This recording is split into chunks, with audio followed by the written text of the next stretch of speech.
Welcome. What you are about to watch is not science fiction, and it is not folklore. It is a serious investigation into one of history's most compelling unresolved questions: the mystery of the Howard Hughes hoax, the fraudulent autobiography that fooled everybody and sent the forger to prison.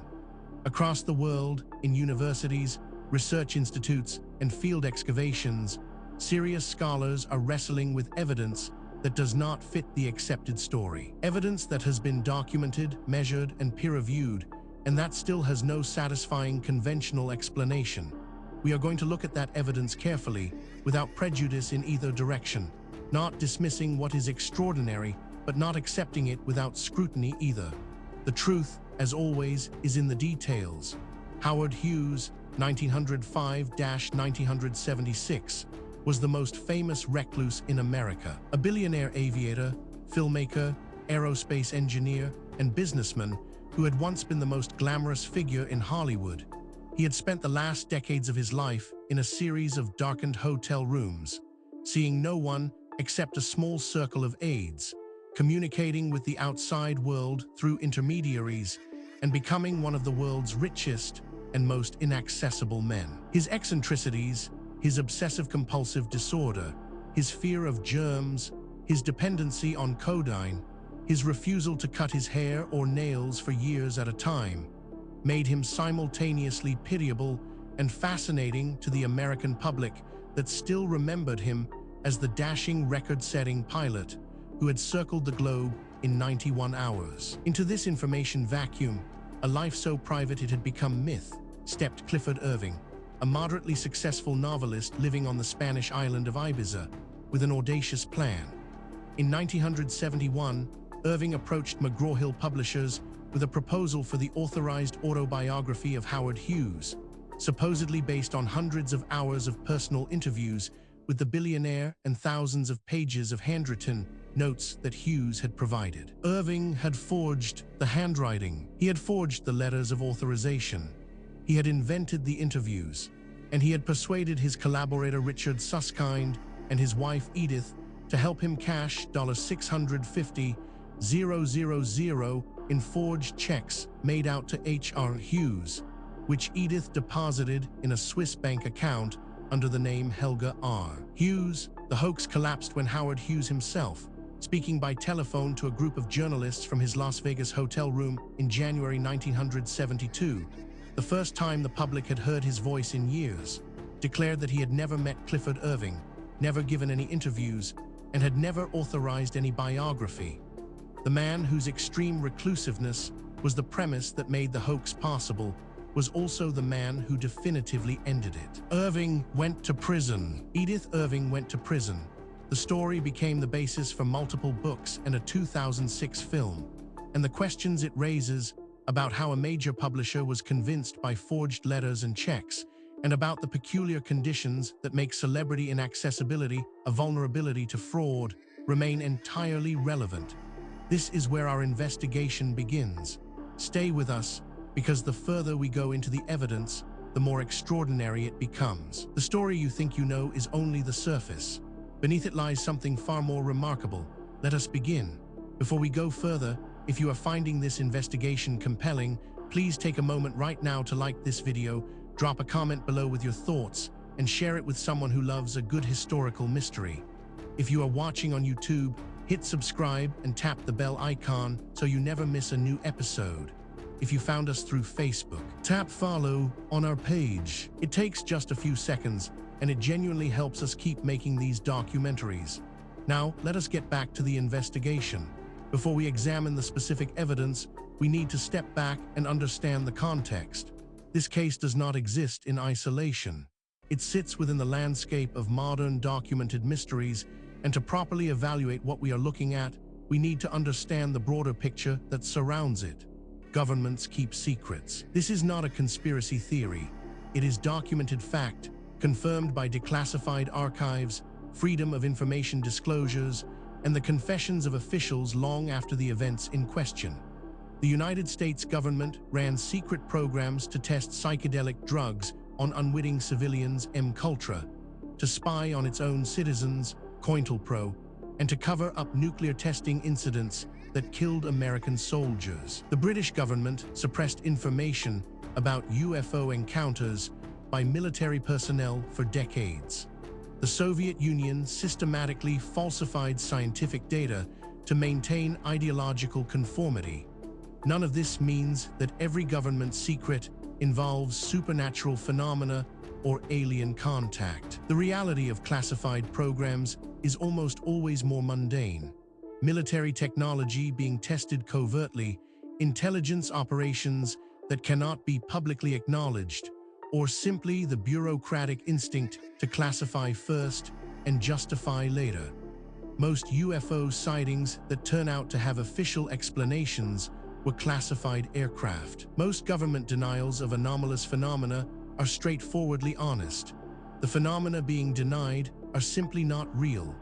But the documented history of government secrecy has a practical effect on investigative credibility. When officials deny knowledge of events that witnesses describe in compelling detail, that denial cannot be taken at face value without independent corroboration. The proven track record of institutional concealment means that institutional denial, however authoritative it sounds, is not the same as evidence of absence. This complicates every modern mystery that touches on official narrative. This context matters because it tells us something important. What we are about to investigate is not an isolated curiosity. It is part of a pattern that researchers in multiple fields have been independently documenting for decades. And patterns in science demand explanation. With that foundation in place, let us now turn to the specific case at hand. Now we reach the heart of the matter. The core evidence surrounding the Howard Hughes hoax, the fraudulent autobiography that fooled everybody and sent the forger to prison, is more extensive, more verified, and more troubling for conventional explanations than most people realize. Let us walk through it systematically, fact by fact, and allow the evidence to speak for itself. We are not going to speculate here. Every point that follows is documented in peer-reviewed publications, official archaeological records, or government archives that are publicly accessible. The question is not whether these facts are real. The question is what they mean. Consider this first extraordinary detail. Clifford Irving, 1930-2017, was the author of several novels and nonfiction works before the Hughes hoax, including Fake, The Story of Elmer DeHory, The Greatest Art Forger of Our Time, 1969, a biography of a notorious art forger. The irony that Irving's most notable pre-hoax work was about a forger was not lost on commentators after the Hughes hoax was exposed. Irving has said that writing about DeHory planted the idea for his own forgery scheme and that he believed he could succeed where others had failed because of his specific knowledge of what went wrong in other frauds. This single data point, if taken in isolation, might be set aside. Anomalies happen, instruments malfunction, researchers make mistakes. But as we continue, you will see that this is not an isolated anomaly. It is part of a consistent and documented pattern. But that is only the beginning. Researchers also discovered the forged handwriting was the technical foundation of the hoax. Irving obtained samples of Hughes's known handwriting and studied them carefully before producing forged letters authorizing the biography and forged marginal annotations on material purportedly reviewed by Hughes. The forged handwriting was analyzed by two expert handwriting analysts commissioned by McGraw-Hill before the deal was signed, and both analysts declared it genuine. A failure of the expert process that has been analyzed extensively as a case study in the limitations of handwriting analysis. The analysts were apparently influenced by the plausibility of the overall scenario. Why would anyone forge a Hughes letter, rather than purely analyzing the handwriting characteristics? Now, a skeptic might propose an alternative explanation for this, and that is entirely reasonable. We should always test alternative explanations before accepting extraordinary ones. The problem is that the alternative explanations, when examined carefully, create more problems than they solve. The mystery deepens when we examine the McGraw-Hill deal, signed in December 1971, called for $750,000 advance, approximately $5 million in 2024 dollars, to be paid to Irving and to H.R. Hughes in 3 installments. The H.R. Hughes check amounts were $100,000, $100,000, and $325,000, totaling $525,000 of the advance going to a Swiss bank account controlled by Irving's wife Edith under the name Helga R. Hughes. The scheme to extract and launder the Hughes-designated portion of the advance was the most complex element of the fraud and ultimately the most legally damaging. This is where the conventional account begins to strain. Each individual fact might be dismissed or minimized in isolation. But the cumulative weight of the evidence is another matter entirely. Perhaps most remarkable of all, the exposure came from multiple directions simultaneously. Hughes's Romaine Street headquarters staff, who had seen no communications to or from Hughes about any biography project, raised alarms with the press. Life magazine, which had been in communication with Hughes through his representatives, was independently approached for first excerpt rights and began its own inquiries. And crucially, Robert Maheu, Hughes's former personal representative, publicly denied knowing anything about any authorized biography. The combined pressure led Hughes's reclusive self to take the extraordinary step of holding a telephone press conference. Researchers who have examined this evidence have described it as genuinely difficult to explain within the accepted framework. These are not fringe commentators. They are credentialed academics publishing in mainstream journals, raising questions that the field has not yet satisfactorily answered. Then there is the matter of Howard Hughes's January 7, 1972, telephone press conference was heard by 7 journalists who had known Hughes before his reclusiveness and who were in a position to confirm the voice as genuine. Hughes flatly stated that he had never met Irving, given any interviews, or authorized any biography. He was clearly angry. The press conference was Hughes's first public communication in years and was itself news, independent of its specific content. His voice, recognized by the journalists who knew it, was the authentication that ended the hoax, not any scientific analysis of the documents. What makes this particularly significant is its independence from the previous points. This is not a case of one theory requiring another. These are separate lines of evidence converging on the same uncomfortable conclusion. Adding to the enigma is this finding: Irving's eventual prosecution resulted in guilty pleas to federal charges of conspiracy to defraud and grand larceny. He was sentenced to 17 months in federal prison and served 14 months at the minimum security Allenwood Federal Prison. Edith Irving, who had deposited the forged checks, received a 2-year sentence, later suspended in exchange for cooperation in Switzerland. Richard Susskind, the collaborator who helped Irving research actual Hughes biography material, received a 6-month sentence. The Swiss account eventually yielded most of the money, which was returned to McGraw-Hill. Taken together, these facts form a pattern that cannot be explained by coincidence, misidentification, or methodological errors. Each piece of evidence has been examined by skeptics. Each has been subjected to alternative explanations, and in each case, the alternative explanation falls short of accounting for everything that has been documented. We are left with a body of evidence that demands explanation and an accepted narrative that does not provide one. This is where serious inquiry begins.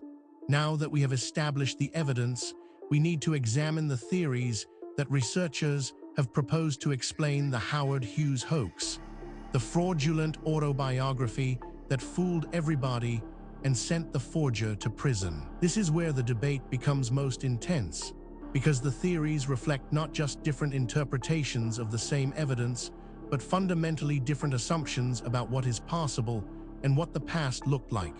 Understanding these theories is not just an academic exercise. Each one has been championed by serious researchers with genuine credentials, and each one captures something that the others miss. The truth, if it is ever established, will likely draw on elements of several.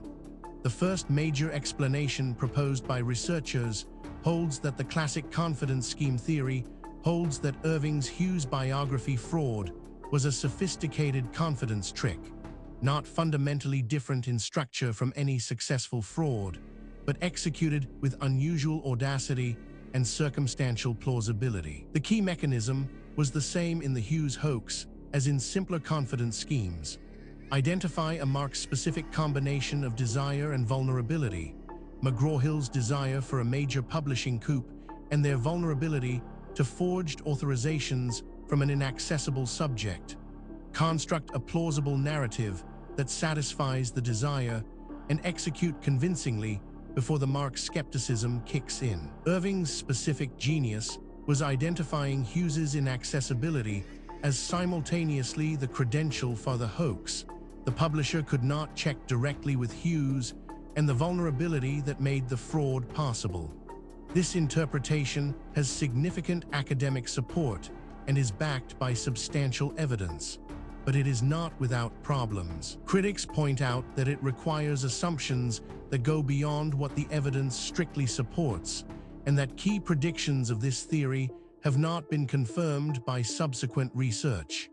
It remains contested, and the contest is productive. A rival school of thought argues that the cultural credulity theory proposes that the Hughes hoax succeeded not merely because of Irving's skill, but because of specific cultural conditions in 1971 that made a Hughes authorized biography irresistibly attractive and psychologically difficult to question.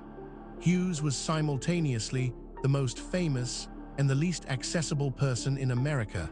The idea that he had chosen to break his silence for an authorized biography was exactly the extraordinary story that publishers, journalists, and the public wanted to be true. The desire for the story was so strong that it suppressed the skepticism that would normally have been applied to the authentication chain. This theory is controversial, and deliberately so. Its proponents argue that the evidence demands an explanation outside the conventional framework. Critics counter that extraordinary claims require extraordinary evidence, and that the evidence presented, while suggestive, does not yet meet that standard. The debate continues in peer-reviewed literature. Perhaps the most unconventional theory suggests that the expert failure theory focuses specifically on the failure of the handwriting experts commissioned by McGraw-Hill. This theory, explored by forensic document examiner researchers, holds that the two experts who declared the Irving forged Hughes letters genuine were subject to confirmation bias. They were told who the letters were from and presented with a complete, commercially plausible context for their existence, and they allowed this context to influence their handwriting analysis. The theory has implications for the use of handwriting expert testimony in legal and commercial contexts generally, suggesting that context information available to the analyst systematically biases results. What is striking about this debate is not merely that experts disagree. That is normal and healthy in science. What is striking is the quality of the disagreement. Serious researchers, working from the same body of evidence, reaching genuinely different conclusions. That level of fundamental disagreement, when it persists over decades, is a signal that something important has not yet been understood. The question is not which of these theories is right. The question is whether any of them is right, or whether the truth is something that none of the current frameworks has yet been able to capture. The case surrounding the Howard Hughes hoax, the fraudulent autobiography that fooled everybody and sent the forger to prison, does not rest on speculation alone. What distinguishes this investigation from pure mythology is the existence of documented, physical, verifiable evidence, material that has been examined by credentialed researchers and whose authenticity is not seriously disputed. What is disputed is its interpretation.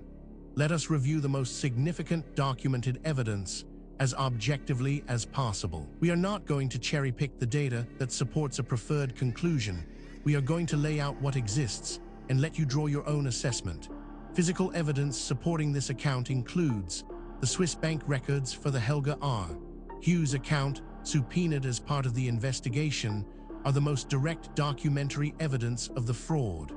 The records showed that the account was opened by Edith Irving using the name Helga R. Hughes and that the Hughes advance checks were deposited there. The account name, a transparent attempt to appropriate the Hughes name, and the discrepancy between the Hughes advance check endorsements and any documentation from Hughes's actual organization provided investigators the initial financial thread to pull. This evidence has been subjected to independent verification. Skeptics have examined it. Alternative explanations have been proposed and tested. The data remains. The question of what it means remains open. Investigators have documented the forged letters and documents produced by Irving, compared with genuine Hughes handwriting samples, constitute the physical evidence of the forgery. Post-exposure analysis by handwriting experts, including experts who had not seen the letters in the context of the initial plausibility narrative, found specific characteristics distinguishing Irving's forgeries from genuine Hughes handwriting, characteristics that LD have been apparent to the pre-publication expert analysis had the analysts applied sufficient skepticism. This evidence has been subjected to independent verification. Skeptics have examined it. Alternative explanations have been proposed and tested. The data remains. The question of what it means remains open. On-site analysis revealed Hughes's January 1972 telephone press conference, in which he flatly denied the biography's existence and authenticity, is the primary testimonial evidence against the hoax. The press conference was recorded, transcribed, and widely reported. The journalists who participated in the call identified the voice as genuinely Hughes's. This constitutes the most unambiguous possible refutation of the hoax. The subject himself, speaking in a form authenticated by those who knew him, denied everything. This evidence has been subjected to independent verification. Skeptics have examined it. Alternative explanations have been proposed and tested. The data remains. The question of what it means remains open. Each individual piece of evidence might, in principle, be explained away. A single anomalous artifact might be misidentified. A single anomalous date might reflect contamination. A single anomalous eyewitness account might reflect misperception. The question is whether all of the evidence can be explained away, and whether the explanations required are more or less plausible than the evidence itself. When multiple independent lines of inquiry converge on the same conclusion, that convergence is the most powerful signal in empirical science. And that is exactly what we are seeing here. We have examined the history, the evidence, and the theories surrounding the Howard Hughes hoax, the fraudulent autobiography that fooled everybody and sent the forger to prison. Now, we need to ask the question that is sometimes overlooked in discussions of ancient mysteries. Why does this matter?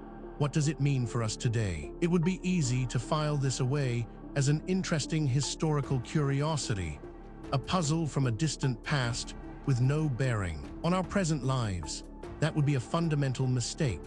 The questions raised by this case touch on issues that are directly relevant to who we are, where we came from, and what the human story actually looks like before the period covered by conventional history.